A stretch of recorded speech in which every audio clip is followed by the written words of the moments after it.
about Epicurus' argument that if God is omnibenevolent, omniscient, and omnipotent, if he knows about kids in Africa and that are born with AIDS, what do you think about him suggesting, him not intervening and him not changing that fact? That's a question that I've always struggled with. So I'm just wondering, could you expand on that? And I'd also like your input on it. The problem of evil and suffering has been greatly discussed by philosophers, and I think there's been genuine progress made in this century on this problem.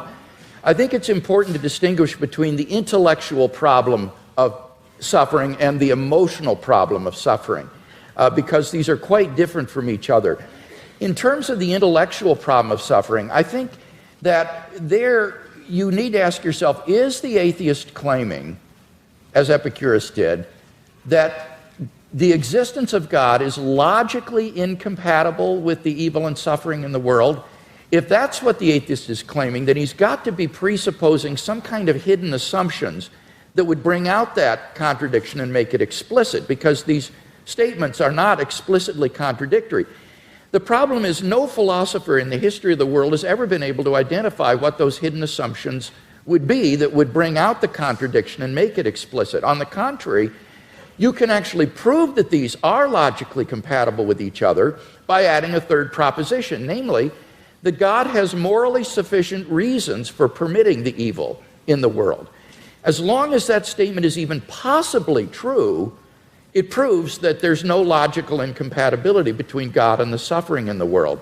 So the atheist would have to show that it is logically impossible for God to have morally sufficient reasons for permitting the evil and suffering in the world, and no atheist has ever been able to do that. So the logical version of this problem, I think, is widely recognized to have failed.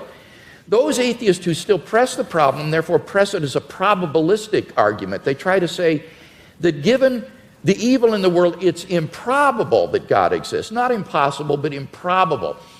Well, again, the difficulty there is that the atheist has to claim that if God did exist, then it is improbable that he would permit the evil and suffering in the world.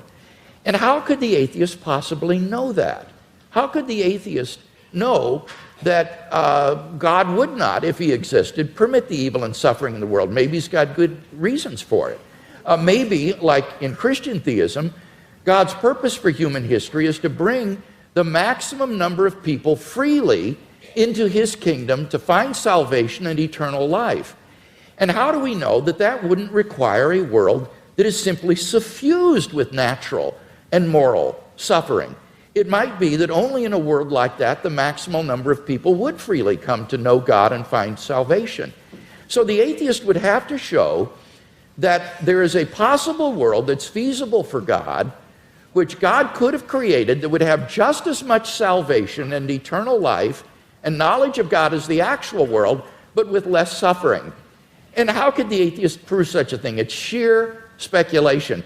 So the problem is that as an argument, the problem of evil makes probability judgments which are very, very ambitious and which we are simply not in a position to make with any kind of confidence. Now, I recognize that that philosophical response to the question doesn't deal with the emotional problem of evil, and I think for most people, this isn't really a philosophical problem. It's an emotional problem. They just don't like a God who would permit suffering.